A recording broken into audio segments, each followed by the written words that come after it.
Meanwhile, weather patterns not just a concern for oil and gas supply, it's also affecting soft commodities. Corn futures, the biggest U.S. crop, valued at over $47 billion last year, rising on fears that frost may damage crops in North America this year.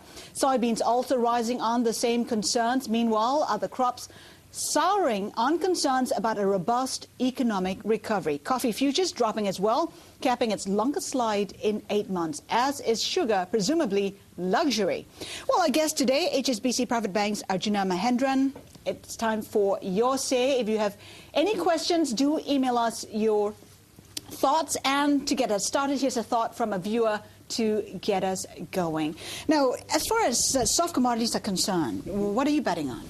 Oh, I think, you see, let's start with the basics. Soft commodities is a very, very wide range of commodities. I mean, you're looking at everything from coffee, to cocoa, to sugar, bananas, etc. And what you find is that weather patterns across the globe tend to vary. You'll have too much rain in one place, you'll have too little rain in another place. So it's very difficult to generalize, is my point. And you have to look at the indices and the way they're crafted.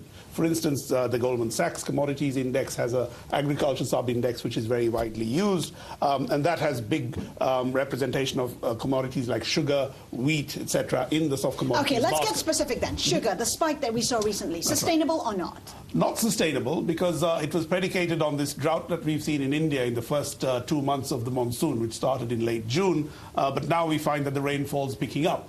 And of course, in Brazil, the biggest sugar producer, we had floods, which again affected sugar production there, and therefore, prices went up. But I think it's now we're close to a peak. On the other hand, we are seeing a lot of excess wheat production coming out of the US this year. Apparently, we have a bumper crop coming across. So I think in the short term, it's going to be volatile, no very definite pattern. But longer term, I'm much more constructive about soft commodities for a very simple reason.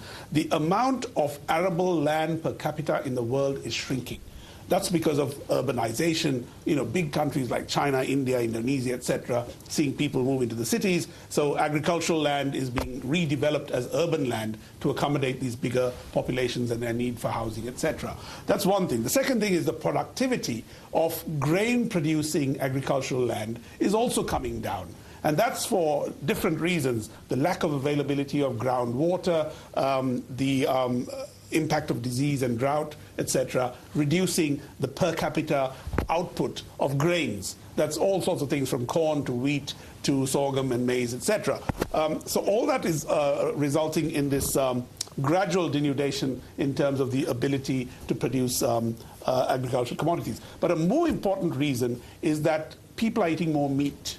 Now, it's interesting, we were just talking about vegetarianism, but there's a very good reason why you should be vegetarian, Haslinda, which is that meat is a very inefficient means of consuming energy. In other words, to produce a steak of, say, 1 kilogram, you need several kilograms of corn, which have to be fed to the cattle.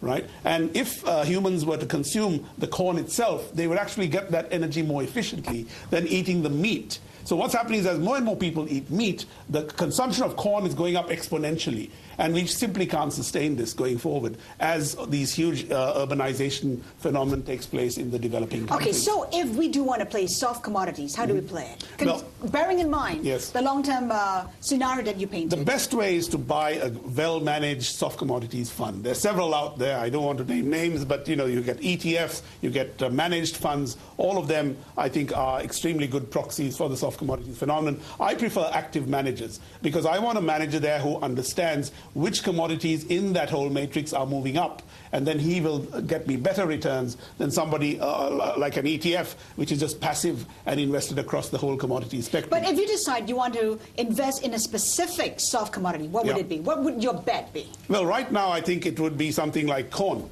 Corn is going into ethanol, and the Americans are moving to those more energy efficient cars. So I think the demand for corn and ethanol is going to really suddenly explode over the next year as this cash for clunkers, etc., creates demand for the underlying product. Okay, corn's the way to go. That's according to Arjuna Mahendran, our guest for the hour.